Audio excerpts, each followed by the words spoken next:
வணக்கம். நான் உங்கள் பாஸ்கர். இந்த வீடியோவில் ஒரு தெரு நாய்களுக்கு ஒரு நோய் வந்தால் அதை எப்படி வைத்தியம் பார்க்குறது, அதுக்கான போராட்டம் எப்படி இருக்குங்கிறது இந்த வீடியோவில் தெரியும்.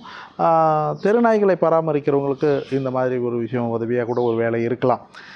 இப்போ நம்ம வளர்க்குற வீட்டு நாய்க்கு ஒரு பிரச்சனை வருதுன்னு வச்சுங்களேன், நம்ம மருத்துவமனைக்கு நம்ம பின்னாடியே அது வந்துடும். நம்ம கொண்டு போயிட்டோம்னா அங்கே மருத்துவர் வைத்தியம் பார்த்துருவார். நம்ம மறுபடியும் கொண்டு அதுக்கு அவங்க கொடுக்குற மருந்தை மட்டும் கொடுத்தா போதும் அப்படிங்கிறது நமக்கு ஈஸியாக இருக்கும். ஏன்னா அது நம்ம கட்டுப்பாட்டுக்குள்ளே இருக்கும். ஆனால் தெரு நாய்கள் நம்ம கட்டுப்பாட்டுக்குள்ளே இருக்காது. இப்போ அதுக்கு ஒரு பிரச்சனை வந்துடுதுன்னா அது எப்படி கையாளுறது, நான் எப்படி கையாண்டேன் அப்படிங்கிறது இந்த வீடியோவில் ஒரு பதிவிடுறேன். வாங்க வீடியோவுக்கு போகலாம். இப்போது நம்ம இங்கே பார்க்குறோமே, இந்த நாய் பேர் பிளாக்கி. பிளாக்கிங்கிறது அந்த பக்கம் அந்த தெருவில் இருக்கிற குட்டி பசங்க வச்ச பேர். அவனை பிளாக்கின்னு கூப்பிடுவாங்க. அவன் வாலாட்டிட்டு ஓடி வருவான்.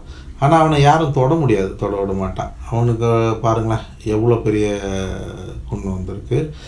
அந்த புண்ணு வந்திருக்கு. இப்போ அதை எப்படியாவது குணமாக்கணும் அப்படின்னும் போது நான் அதை குணமாக்கிறதுக்கு என்ன பண்ணணுமோ அதை செஞ்சுட்டு மாத்திரையை வாங்கிட்டு அப்படி கிளம்பி வரேன். இப்போ அவன் பின்னாடியே அந்த வலியோடு தான் என் பின்னாடி ஓடி வரான். அந்த காது வலிங்கிறது ரொம்ப ரொம்ப கஷ்டமாக இருக்கும். அது இப்போ ஓடி வரேன். அதை காப்பாற்றி ஆகணும். காப்பாற்றினா இப்போ வைத்தியம் பண்ணாதான். அது நம்ம ஆஸ்பத்திரிக்கு பிடிச்சி கொண்டு போக முடியாது. ஏன்னா அது தெரு நாய். அது எவ்வளோ தான் நம்மக்கிட்ட சாப்பிடும் எல்லாம் செய்யும், ஆனால் நம்மளை தொட விடாது. நம்ம கிட்ட வந்தால் நம்மளையே சுற்றியே வாலாட்டும், கொஞ்சம் விளையாடும், சந்தோஷம் இருக்கும், எல்லாமே இருக்கும். ஆனால் தொட விடாது. பொதுவாகவே அந்த நாய்களை அந்த குட்டியாக இருக்கிற பருவத்தில் ஒரு 2-3 மாதத்துக்குள்ளே அந்த குட்டிங்களோட தலையை தடவி கொடுத்து அந்த குட்டிங்களை கொஞ்சி விளையாடும் போது மட்டும்தான் நம்மளை தொட விடும். நம்ம மனிதர்களோட கையே அது தலையில் அது உடம்புல படலை, அப்படியே வளர்ந்துருச்சுன்னா நம்மக்கிட்ட வாலாட்டம் எல்லாமே செய்யும், ஆனால் நம்மளை தொட விடாது. அந்த மாதிரி இது குட்டியில் யாரும் கைப்படாமல் வளர்ந்த நாய் அப்படிங்கிறதுனால அந்த நாயோட பாசம் இயல்பு எல்லாம் இருந்தால் கூட நம்மளை தொட விடாது. இப்போ அதை தொடாமல் தான் வைத்தியம் பண்ணணும். அதுக்கு நான் என்ன பண்ணேன், அதனால் உடனடியாக ஒரு மாத்திரை வாங்கிட்டு வந்துட்டேன். ஏன்னா ஆஸ்பத்திரிக்கு பிடிச்சி கொண்டு போனோம்னா நான் டாக் கேச்சரை போயிட்டு பிடிக்கணும், டாக் கேச்சரை கூப்பிட்டு வரணும். அப்போ டாக் கேச்சருக்கு ஒரு பெரிய தொகை தேவைப்படுது. அதுக்கு ஒரு கேஜில் வச்சு அதை ஆஸ்பத்திரிக்கு கொண்டு போய் தனியார் ஆஸ்பத்திரிலையோ கவர்மெண்ட் ஆஸ்பத்திரிலையோ பார்த்துட்டு வரணும். அது பல நாட்கள் அந்த மாதிரி கொண்டு போகணும். அப்போ பெரிய அளவில் அதுக்கு செலவாகும். அது தினம் செய்ய முடியாது, நேரமும் பெருசாக விரயமாகும். அப்போ என்ன செய்கிறேன்னா, அந்த மாத்திரை, அந்த சிம்பாரிக்கா அப்படிங்கிற டேப்லெட் வாங்கி, அதுதான் நமக்கு இருக்கிற ஒரு வழியாக இருக்குது. அந்த மாத்திரை 650 ரூபாட்ட வந்துடும். ஒரு 650 ரூபா 700 ரூபா வந்துடும் அந்த மாத்திரை. அந்த மாத்திரையை நசுக்கி கறியில் வச்சு, ஈரலில் வச்சு கொடுத்தோம்னா அது பெஸ்ட்டாக இருக்கும். ஆனால் மற்ற எல்லா நாய்களும் சாப்பிட வரும். அது சாப்பிட விடாமல் பார்த்துக்கணும். சாப்பிட்டுடுச்சேன்னா ஒன்று காசும் வச்சுட்டு இன்னொன்று அந்த இதுவும் போயிடும். அப்போ என்ன பண்ணுறேன், அந்த கறியில் அந்த மாத்திரையை அந்த கறியை வச்சு அது மேலேயே நான் போடுவேன். அப்போ அந்த நாய் மற்ற நாயை விரட்டி சுத்தமாக அதை சாப்பிட வைக்கணும். ஏன்னா அது முழுமையாக சாப்பிட வச்சிட்டோம்னா அது ஓரளவுக்கு அந்த மாத்திரை போட்டோம்னா ஒரு 20 நாளுக்கு மேலே வேறு எந்த மாத்திரையும் போடக்கூடாது அப்படின்னு சொல்கிறாங்க. அதுலேயே குணமாயிடுது. அந்த மாதிரி பல நாய்கள் குணமாயிருக்கு. ஆனால் அந்த கொடுக்குற விதம் நம்ம சரியாக கொடுக்கணும். இப்போ அது கிட்டத்தட்ட எல்லாத்தையும் முழுமையாக சாப்பிட்டுடுச்சு. இப்போ பாருங்கள், சுத்தமாக சாப்பிட்டுடுச்சு. இப்போது இப்படி தான் சாப்பிட வைக்கணும். எல்லா நாய்களும் சாப்பிட்ணுன்னு தோணும். சில நேரங்களில் இதுவாவது ஓரளவுக்கு முன்னாடி வந்துடுது. மற்ற நாய்கள் விடவே விடாது. இவன் எப்படி பண்ணுவான்னா, இதே மாதிரி தான் சாப்பிடுவான். ஒரு சாப்பாடு போடும்போது கூட சாப்பிடுவான், கிட்ட இருப்பான். அடுத்த இடத்துக்கு போனால் அந்த சாப்பாடு அப்படியே விட்டுட்டு அடுத்த இடத்துக்கு சாப்பாடு போடுறதுக்கு வந்துடுவான்.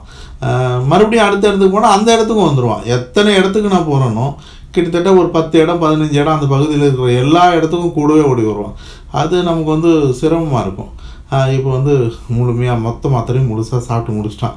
அது மிச்ச கறியில் அவங்களுக்கு ஒன்று போடுறோம். அந்த புள்ளியாக இருக்கானே, அவன் பேர் புலிராஜா. அது அந்த மாதிரி தான் இருப்பான் அவன். இப்போது அடுத்ததாக அந்த நாய் இப்போ மாத்திரை போட்டு முடித்தாச்சு. இப்போ ஒரு 20 நாளுக்கு நான் மாத்திரை போட வேண்டியதில்லை. இப்போ அது உள்ள புழு இருக்குது. அந்த புழு எப்படின்னா ஒரு 3 நாளுக்குள்ளவே இந்த மாத்திரை போட்டோம்னா இறந்து தானாக இதாகிடும். அந்த புழு இல்லைனாலே அதுக்கப்புறம் அந்த புண்ணு குணமாயிடும். இது எப்படி வருதுன்னா, அது நாய் நக்கக்கூடிய இடங்களில் அடிபட்டுச்சுன்னா அது வந்து வாயில் நக்கி நக்கி குணமாக்கிடும். இந்த வாய் நக்க முடியாத இடங்களில் கழுத்து பகுதியில், காது பகுதியில், முதுகு பகுதியில் ஒரு சின்ன காயம் ஏற்பட்டால் கூட, அதாவது மனிதர்களால் ஏற்பட்ட காயமாக இருக்கலாம், அல்லது நாய் சண்டை போடுறது காயமாக இருக்கலாம். அந்த மாதிரி காயங்கள் வரும்போது, அந்த காயங்களில் அந்த புண்ணோட ஈரப்பதம் வரும்போது அது என்ன ஆகும்னா, வந்து உட்காரும். உட்காந்து அதில் முட்டை போட்டுரும். அந்த முட்டை என்ன ஆகும், அது புழுவாக மாறும். அந்த ஒரு புழு 10 புழுவாக மாறும், 10 புழு 100 புழுவாகும், 100 புழு 1000 புழுவாக மாறும். இப்படி மாறி அந்த இடத்துல இருக்கிற அந்த சதையெல்லாம் அப்படியே சாப்பிட ஆரம்பிச்சிடும். அப்படியே அரிச்சு சாப்பிட்டு அந்த இடம் ஃபுல்லாக பெருசாகி நிறைய புழு வந்துடும். அந்த புண்ணு வந்து பார்க்கவே ஒரு மாதிரி ஆகிடும். அந்த சதையை தின்னுடும் அந்த புழு. அப்போ அந்த புழு சாப்பிடும்போது அதுக்கு வலி தாங்க முடியாது, ஓடும், சாப்பிட முடியாது, ஓடி ஒரு நாள் வந்து இறந்துடும். அதுக்கான அப்போ என்ன பண்ணணும்னா, இப்போ இந்த மாதிரி மாத்திரை போட்டோம்னா அந்த புழு வந்து 3 நாளில் இறந்துடுது. இறந்ததுக்கப்புறம் அதை வந்து தானாக புண்ணு குணமாயிட்டு வரும் புழு இல்லைனால. புதுசாக புழுவும் வராது. இப்போ நான் வந்து அவனை எப்படியாவது பிடிச்சி அந்த இடத்துல இருக்கிற அந்த சீலெல்லாம் எடுத்துட்டு அந்த இடத்துல சுத்தம் பண்ணணும். ஆனால் என்ன தான் இது வரைக்கும் நான் தொட்டது கிடையாது. ஆனால் அதை நான் தொட்டு பிடிச்சாதான் நான் எப்படியாவது அவனை வந்து அதை குணமாக்க முடியும். இப்போ அவனை ஏமாத்துறேன். இப்போ தான் ஃபஸ்ட் டைம் ஏமாத்துறேன். ஒரு கையில் கறியை வச்சுக்கிட்டேன். அவனுக்கு ஆசை, அது சாப்பிடுவான், நல்லா சாப்பிடுவான். இப்போ ஒரு கையில் அந்த கறியை காட்டி இன்னொரு பக்கம் அவனை பிடிக்கிறேன். அதில் பெரிய ரிஸ்க் இருக்குது. சில நேரங்களில் அவங்க கடிப்பாங்க. அந்த அது நம்மளாக இருந்தாலும் அந்த பயம் வந்துடும்போது திடீர்னு கடிப்பாங்க. அந்த ரிஸ்க்குக்கும் தயாராகி தான் நான் அதை எடுக்கிறேன். இப்போ நான் வந்து அந்த கறியை வச்சுட்டு இப்போ அவனை பிடிச்சிட்டேன். பிடிச்ச உடனே ஆனால் கட்டுப்பட்டுட்டான். இதுதான் நமக்கு பெரிய கிடைச்ச ஒரு விஷயம். கடிச்சிருந்தான்னா ஒன்றும் பண்ண முடியாது. ஆனாலும் அந்த பாசத்தில் அவன் அப்படியே இதாக ஆரம்பிச்சிட்டான். இப்போ நான் அவனை பிடிச்சிட்டேன். பிடிச்ச உடனே அவன் உக்காந்துட்டான். அவனுக்கு ஆனால் தெரியுது அது தன்னை வந்து அந்த குணமாக்குறதுக்கு தன்னோட காயத்தை சுத்தம் பண்ணுறாங்க அப்படின்னு தெரியுது. அப்படியே கொஞ்சம் பதுங்கிடுது. இப்போ அது உள்ளே இருக்கிற அந்த சீலெல்லாம் அந்த பஞ்சை வச்சு அப்படியே எடுக்கிறேன். அந்த பஞ்சை வச்சு அதெல்லாம் எடுக்கும்போது அது உள்ளே இருக்கிறதெல்லாம் வெளியே வருது. அப்படி வெளியே வந்துடுச்சுன்னா ஓரளவுக்கு வந்து சீக்கிரமாக குணமாகும். இது வந்து ஒரு நாளைக்கு செய்ய முடியாது. இது குணமாகிற வரைக்கும் இதை வந்து ஒரு நாளும் செய்யணும். செஞ்சால் ரொம்ப சீக்கிரமே குணமாயிடும். இப்போ நான் வந்து அதை மருந்து போடுறேன். இப்போ மருந்து நான் எல்லாமே ஓரளவுக்கு கூட வாங்கி வச்சிருவேன். டாக்டருங்கிட்ட கேட்டு சில பேர் வந்து டாக்டருங்கிட்ட போய் கேட்கும்போது அவங்களும் இது செய்யுங்க அது செய்யுங்கன்னு சொல்லி உதவி பண்ணுவாங்க. அப்போ அவங்க எல்லாம் செய்ய முடியாது, நீங்கள் கொண்டு வாங்கன்னு சொல்ல மாட்டாங்க. ஏன்னா எல்லாத்தையும் கொண்டு வர முடியாதுங்கிற சூழலும் அவங்களுக்கு தெரியும். கொண்டு போக முடியாதெல்லாம் கொண்டு போவேன், கொண்டு போக முடியாதெல்லாம் இந்த மாதிரி தான். ஒரு நாளும் எங்கெங்கே இது இருக்கோ அதெல்லாம் இதே மாதிரி தான் ட்ரை பண்ணுவேன். ட்ரை பண்ணால் எவ்வளோ பெரிய காயம்னா உள்ளே அப்படியே புழெல்லாம் இருக்குது. சரி, இப்போ மருந்து போட்டாச்சு. மருந்து போட்டு அதெல்லாம் துடைச்சி அந்த ஓரம் இருக்கிறது எல்லாத்தையும் அந்த துடைச்சி எடுத்துடணும். சுத்தமாக இருக்குது. இல்லைன்னா அந்த ஒரு துர்நாற்றம் அது மேலே வீசிக்கிட்டே இருக்கும். அது போகிற பக்கமெல்லாம் துர்நாற்றம் வீசுவோம். அது பார்க்குறவங்கெல்லாம் அருவருப்பாக நினைப்பாங்க. அந்த மாதிரி இல்லாமல் ஓரளவுக்கு துடைச்சி இவனை குணமாக்கிட்டேன்.